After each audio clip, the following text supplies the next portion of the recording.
ওম শান্তি শান্তি শান্তি। আজকের প্রভাতে আমরা ঠাকুর শ্রী রামকৃষ্ণদেবের এমন একটি বাণী নিয়ে ভাবব, যা শুধু ধর্মজীবন নয়, সমগ্র মানব সমাজের জন্য এক চিরন্তন শিক্ষা। ঠাকুর বলেছিলেন, এক উপায়ে জাতিভেদ উঠে যেতে পারে, সে উপায় ভক্তি। ভক্তের জাতি নাই, ভক্তি হলেই দেহ, মন, আত্মা সব শুদ্ধ হয়।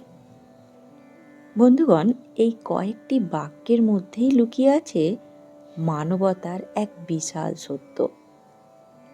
আজও পৃথিবীতে মানুষ মানুষকে বিভক্ত করে, জাতের নামে, ধর্মের নামে, বর্ণের নামে, অর্থের নামে। কিন্তু ঠাকুর বলেছেন, যেখানে সত্য ভক্তি আছে, সেখানে এই সব ভেদ রেখা আর থাকে না। জানেন ভক্তির পরিচয় কি? আমরা অনেকেই ভাবি ভক্তি মানে শুধু মালা জপ, মন্দিরে যাওয়া, প্রদীপ জ্বালানো। কিন্তু ঠাকুরের কাছে ভক্তির অর্থ ছিল আরও গভীর। ভক্তি মানে ঈশ্বরকে নিজের প্রাণের চেয়েও আপন করে নেওয়া, তাকে ভালোবাসা, তার ইচ্ছেকে নিজের জীবনের পথ করে নেওয়া।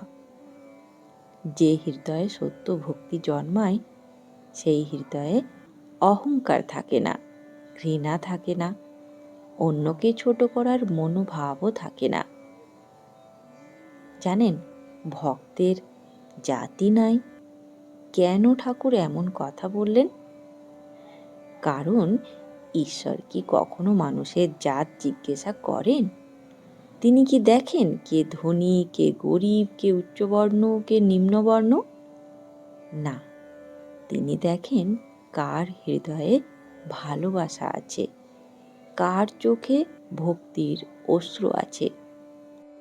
যে সত্য হৃদয়ে তাকে ডাকে, তিনি তারই। চলুন একটি ঘটনার সাহায্যে বোঝার চেষ্টা করি। ঠাকুরের জীবনে আমরা দেখি তিনি কখনো জাতপাতের অহংকারকে প্রশ্রয় দেননি। যেখানে আন্তরিক ভক্তি দেখেছেন, সেখানেই ঈশ্বরের প্রকাশ অনুভব করেছেন।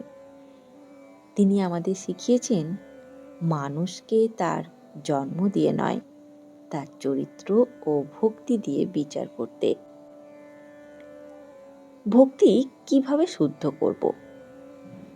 ঠাকুর বলেছেন, ভক্তি হলেই দেহ, মন, আত্মা সব শুদ্ধ হয়। শুধু বাইরের সুচিতা নয়, ভেতরের সুচিতাই আসল। মন যদি হিংসায় ভরা থাকে, অহংকারে ভরা থাকে, তবে বাহ্যিক আচার দিয়ে কি লাভ? কিন্তু ঈশ্বরের নাম করতে করতে তার প্রতি ভালোবাসা বাড়তে বাড়তে মন ধীরে ধীরে নির্মল হয়ে যায়।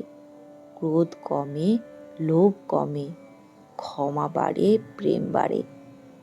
এটাই ভক্তির শক্তি।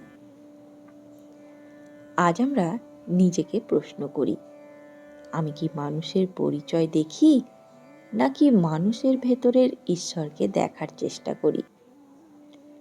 আমার ভক্তি কি আমাকে বিনয়ী করেছে? আমার ভক্তি কি আমাকে আরো সহানুভূতিশীল করেছে? যদি করে, তবে আমরা ঠিক পথেই আছি। বন্ধুগণ, ঠাকুর আজ আমাদের একটি সহজ পথ দেখালেন। সমাজকে বদলানোর আগে নিজের হৃদয়ের ভক্তি জাগাও। ভক্তি এলে অহংকার দূর হবে, ঘৃণা দূর হবে, ভেদাভেদ দূর হবে। তখন সত্যি অনুভব করতে পারবে সব প্রাণে একই ঈশ্বর বিরাজমান। আসুন আজ এই প্রভাতে আমরা প্রার্থনা করি, ঠাকুর আমার হৃদয়ে এমন ভক্তি দাও যাতে আমি কখনো কাউকে ছোট না দেখি, সকলের মধ্যে তোমাকেই দেখতে শিখি। এই প্রার্থনা নিয়ে আজকের প্রভাত নিবেদন শেষ করছি। ধন্যবাদ।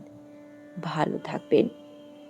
ভিডিওটি ভালো লাগলে ভিডিওটিকে একটি লাইক, শেয়ার এবং চ্যানেলটিকে সাবস্ক্রাইব করে নেবার অনুরোধ রইল। ধন্যবাদ। জয় ঠাকুর, জয় মা, জয় স্বামীজি।